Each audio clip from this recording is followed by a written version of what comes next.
ভোরের কুয়াশা ভেদ করে সূর্য প্রথম কিরণ ফেলে। মাঠ জুড়ে শিশির ঝরছে, বাতাসে ঠান্ডা হিমেল হাওয়া।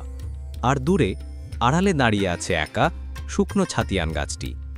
গত বছর বজ্রপাতে তার আজ এই বেহাল দশা। একসময় গ্রামের প্রাণের অংশ ছিল, আজ সে দাঁড়িয়ে আছে নিঃশব্দ প্রহরীর মতো, মৃতপ্রায়। কিন্তু তার চারপাশে লুকিয়ে আছে এক ভৌতিক ইতিহাস।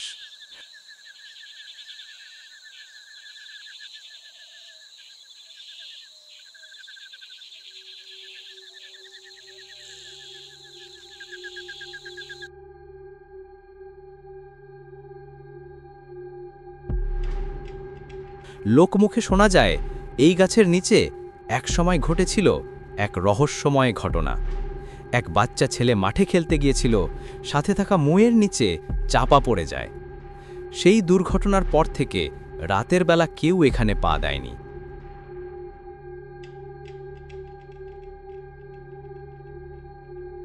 বৃদ্ধরা বলে, রাতে হঠাৎ কোনো অজানা শব্দ শোনা যেত, বাতাসে হঠাৎ ফিসফিসানি। কেউ বলে ডালে নাকি এখনো দুলে এক ছায়া, গাছের তলায় পা রাখলেই যেন শরীর ছুঁয়ে যায় শীতল এক অনুভূতি। বছরের পর বছর মানুষ এই ছাতিয়ান গাছকে এড়িয়ে চলে। গ্রামের বয়স্করা বলে, রাত 12টার পর এখানে বাতাসও থেমে যায়।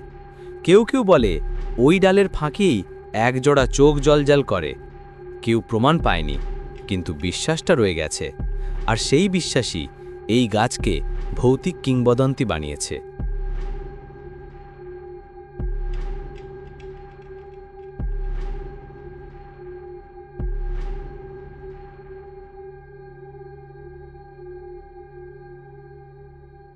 কেউ মানত করত, বিভিন্ন সময়ে এখানে টাকা পয়সা, খাবার বা জীবন্ত মুরগি রেখে যেত। প্রতিটি ডাল, প্রতিটি শিকড় যেন গল্প বলে, ইতিহাস, ভয়, রহস্য এবং মানুষের বিশ্বাসের ছায়া। রাত নামলেই গাছটা যেন বেঁচে ওঠে।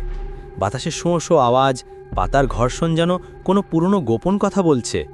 কেউ সাহস করে কাছে গেলে গাছের ছায়া যেন তার চারপাশ ঘিরে ধরে। বৃদ্ধরা আজও গল্প করেন, এক রাতে কেউ গাছের নিকটে যায় আর সকালে তার কোনো খোঁজ পাওয়া যায় না। শুকনো কাণ্ড, ফাটা ডাল, বাতাসে দুলে থাকা পাতাগুলো সবই কিংবদন্তির অংশ। একসময় গ্রামের প্রাণের কেন্দ্র ছিল এই গাছ। এখানে বসত মেলা, উৎসব। কিন্তু এক দুর্ঘটনার পর থেকে মানুষ ভয় পেতে শুরু করল। সে শুধু গাছ নয়, গ্রামের ইতিহাসের নিঃশব্দ সাক্ষী। বাতাসে বয়ে যাচ্ছে বছর বর্ষার গল্প, আর ডালে ডালে মিশে আছে অজানা রহস্য।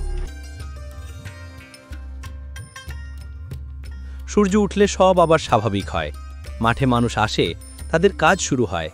আর এই মৃতপ্রায় ছাতিয়ান গাছটি দাঁড়িয়ে থাকে নিঃশব্দে, এক কিংবদন্তির সাক্ষী হিসেবে। প্রকৃতি কখনো মরে না, সে শুধু চুপচাপ অপেক্ষা করে নতুন পাতার, নতুন গল্পের জন্য।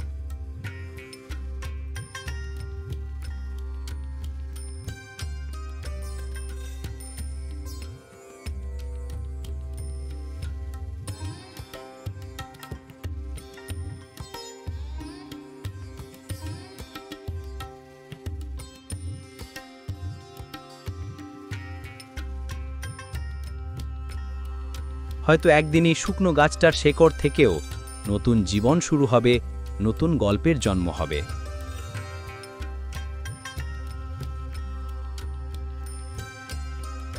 মৃতপ্রায় ছাতিয়ান গাছ এক ভৌতিক কিংবদন্তির নিঃশব্দ সাক্ষী।